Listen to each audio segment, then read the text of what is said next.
Baada ya nyimbo ya Abigail Chams featuring Harmonize inaitwa Me Too. Sasa siku ya leo Harmonize ameweza kuandika katika ukurasa wake wa Instagram kwamba the first English song Swahililand to dominate for an entire month, number 1, akiwa na maana kwamba ndio nyimbo ya kwanza kuweza kutamba katika ardhi ya Kiswahili kwa mwezi mzima, namba 1. Mwingine upo njiani Ijumaa hii featuring Miri Benar, ambao najivunia wewe Abigail Chams, kwa namna ambavyo Harmonize ameandika hivyo kupitia ukurasa wake wa Instagram, ikiwa kama ishara kwamba ana appreciate kile ambacho amekifanya pamoja na Abigail Chams, lakini pia ameweza kuweka details zote kupitia nyimbo hii kupitia mtandao wa YouTube. Nyimbo hii na watazamaji 3,3,900,000 kwa mwezi mzima, lakini bado inakamata namba 1 trend kupitia mtandao huo wa YouTube.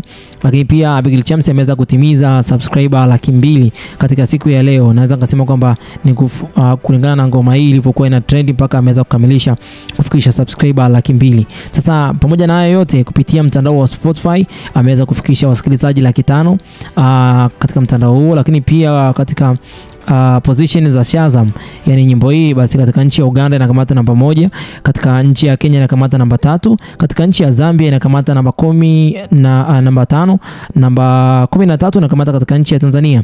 Ni pia United Arab Emirates inakamata namba 95, lakini pia Me Too chart position on Apple Music katika mtandao wa Apple Music. Sasa huko inakamata namba 1 katika nchi ya Tanzania, namba 2 katika nchi ya Uganda, namba 7 katika nchi ya Kenya, namba 7 pia katika nchi ya Malawi, namba 12 katika nchi ya Zimbabwe, lakini namba 17 katika nchi ya Sierra Leone, lakini namba 20 katika nchi ya Namibia, namba 99 katika nchi ya Liberia.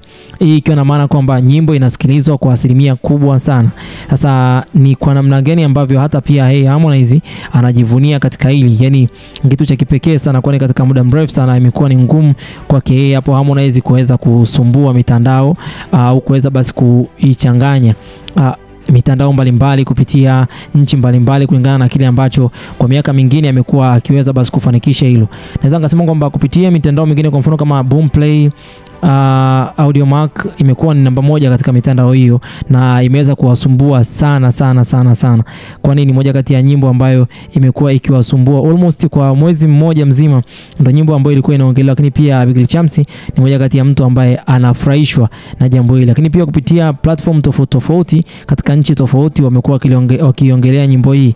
Naweza kusema kwamba wiki hii nzima kwake Abigail Chams nafikiri kwamba ni wiki ambayo ni ya baraka sana. Kwa mfano katika mtandao wa Audiomack inakamata namba 1 mpaka kwa hivi sasa, lakini pia namba 2 ikiwa nyimbo yake Darasa. Yani ni kwa namna ambavyo nyimbo zimejipangilia kwa kipindi hichi. Naweza ngasema kwamba ni kipindi ambacho Harmonize ataangeachia nyimbo kwa kipindi hichi apata yeye mwenyewe binafsi, maana aliweza kuachia Furaha, alipoachia Furaha nayo Furaha ile pale ikaitika, na baada ya kuitika basi ikaje tena ikaachiwa ngoma hii Me Too. Hapo ndo pakaitika zaidi, kwa sababu kwa muda mrefu amekuwa hajaachia nyimbo mfululizo.